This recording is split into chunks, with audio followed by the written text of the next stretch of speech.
Sir, good afternoon po and thank you for taking the time po na to hop on a call po dito po sa quick interview.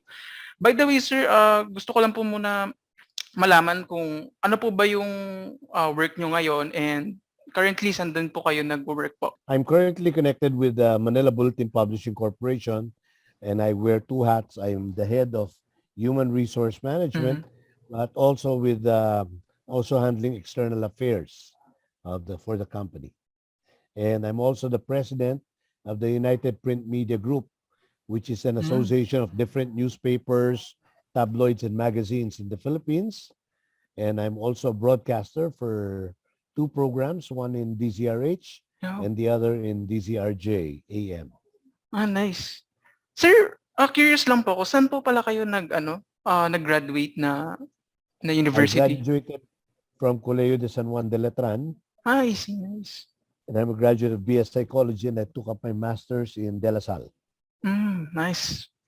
So, sir, yung una ko po palang tanong sa inyo, since nasa media po kayo, yung tanong ko po is, bakit po pala kayo nag-decide na maging journalist? Ano po ba, pangarap niyo na po ba ito nung bata kayo? Actually, oo, simula even when I was a child, I looked up to a lot of, meron kasi meron akong isang schoolmate na nakikita nun lagi. Yung Mhm. father niya was a broadcaster, a newscaster actually. So medyo nakikita ko na okay yung trabahong yun, no? Parang kasi I belong to I grew up in a political family. I So one of see. the things is either I'd go to politics or go into broadcasting. Journalist. Medyo Diba? connected po, Kasi Oo. well connected in a way na unang-una kasi public figure ka, 'di ba? Tapos public servant ka din. Of Mhm. course, at that time, I didn't even appreciate. I didn't know what journalists or broadcasters were doing for the public. What good are they for society, no? Politics, kahit yung politics, yung mga politicians, hindi rin klaro sa akin kung anong silbi nila sa bayan, no? Mm. Pero ang alam ko lang, kilala sila, sikat sila. So siguro sabi ko, balang araw, gusto ko maging ganun. Sir Barbie, yung next question ko po is, sa lahat naman po ng career, maraming problems or challenges na may encounter. Pero kayo po, bilang siguro veteran na kayo, no, broadcaster or journalist, ano po yung pinaka-challenge na na-experience nyo sa career nyo po? Well, the challenge is when you try to tell the truth, not everybody is happy about it. Mhm. As a matter of fact, almost every time that you try to report or to blurt out the truth, laging, more often than not, somebody gets hurt. And when somebody gets hurt, the tendency is to try and retaliate. And when they retaliate, syempre, sabi nila, don't kill the messenger. Pero it's something that sometimes cannot be avoided. No? It's the message that hurts you, but you go after the messenger, di ba? Na po? So you always live with that. You always live with that risk. You always live with that exposure. And sometimes anong gagawin mo? If you cower to it, if you are frightened by threats, by the risk, what will you do? Will you stop and withhold the truth? Will you stop informing people because you are frightened? Or on the other hand, you are bought or you are bribed, di ba? Mm. Okay, thank you po dun Sir Barbie, no. So, siguro transition naman po tayo since sa May, yung nalalapit po na May 2022 elections. Kayo po ba naniniwala, do you believe sir na malaki po yung influence natin as a journalist sa sa mga decision ng mga tao, sa kung sino po yung iboboto nilang politician? Now, I think the influence may not be the right word. I don't think we're there to influence people on how to decide. Our job is to inform people.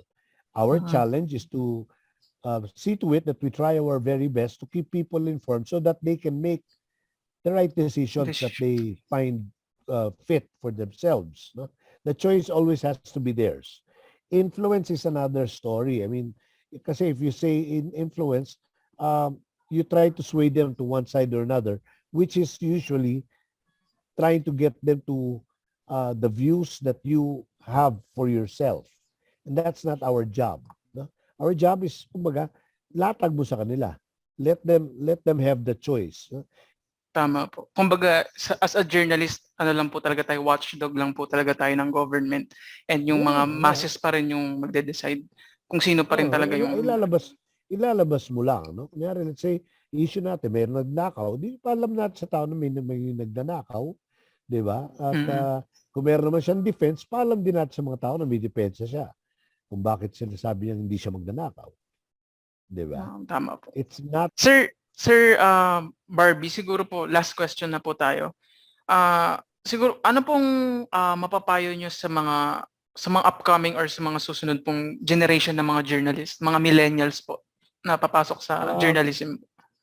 one of the things that's been changing in the landscape is itong digital media, no? Mm, Kasi it's not like in the traditional media, for example, closest naman ako dyan siguro because I'm here in the company, is print media, yung dyaryo.